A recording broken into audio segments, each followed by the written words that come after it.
Bonjour, soyez les bienvenus dans ce premier volet consacré à Nassim Haramein, à la science unifiée, au modèle unifié de la physique qu'il a inventé.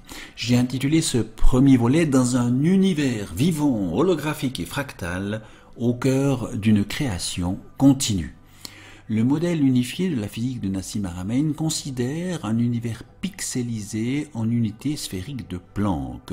Ces unités sphériques de Planck sont en communication constante les unes avec les autres et se formeront en particules, en protons, en matière, en planètes, en étoiles, etc. Ces unités sphériques de Planck, qui proviennent toutes de la même singularité à la base, sont donc toutes intriquées, reliées, et ne forment réellement qu'une seule entité mouvante et consciente. Une seule entité mouvante et consciente. Il est donc logique que chaque pièce du puzzle connaisse ce que les autres font. Autrement dit, chaque point de pixel de la création universelle contient en lui toutes les informations de tous les autres pixels.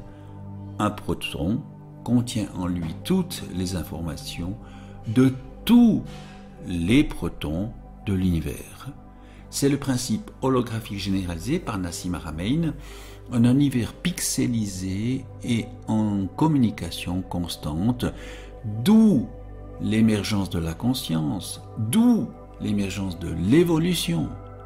Une communication entre toutes les parties et donc organisée d'une manière non chaotique. On peut voir l'univers en tant qu'orchestre symphonique où chaque proton est semblable à un disque dur holographique, enregistrant chaque instant de son existence dans les bits de Planck. On pourrait imaginer la structure de l'espace-temps autour de chaque proton comme un superbe treillis de sphères interconnectées par des canaux de transmission qui iraient dans toutes les directions. Nous pouvons dès lors considérer notre univers, nous dit Nassim, comme une bulle en contact avec d'autres bulles univers, formant une plus grande bulle univers et ainsi de suite. Notre bulle univers pourrait bien être de la taille d'un proton dans un autre univers.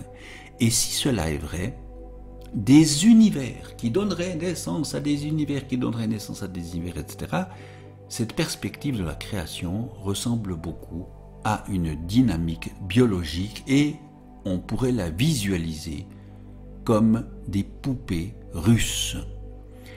L'univers est donc très probablement vivant, parcouru par une intelligence vibratoire suprême, une conscience cosmique universelle qui l'anime, l'habite et le dirige de manière holographique en chaque point et fractale en fonction des lots d'échelle qui régissent l'infiniment petit comme l'infiniment grand. On y retrouve partout et toujours de l'information, des vibrations, de l'énergie ou de la matière. Tout en est issu et tout y retourne invariablement. Tout se fait et s'échange par rétroaction, par feedback. L'univers n'est donc pas du tout, comme le décrivent les scientifiques déterministes, une sorte de machine infernale à combiner les possibles en fonction de lois connues, encore à connaître, du hasard ou de coïncidences heureuses. L'univers ne nous est aucunement hostile, pas plus qu'il ne nous est indifférent, qu'il est indifférent à notre sort. Les humains n'en sont pas le centre, bien entendu, ni le fleuron. Mais ils en sont un produit spécifique, car l'évolution de l'univers tend toujours à plus de conscience et plus de complexité. Elle favorise des buts toujours plus élevés, basés sur la collaboration et la réciprocité. Vous êtes, nous dit Nassim Haramein, un participant actif à la création permanente de l'univers. Vous faites partie de ce canal de l'information du vide qui passe de l'infiniment grand à l'infiniment petit à travers vous. Comme il passe à travers vous, eh bien, il choisit votre interprétation spécifique de l'univers et le nourrit à l'infini de toutes les choses afin que votre participation soit prise en compte. Dès lors, on pourrait dire que l'être humain est fondamentalement joie.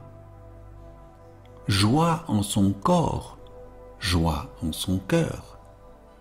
S'il fait silence, il peut voir comment la création se fait à travers lui, comment la vie et l'amour qui s'aime lui-même, comment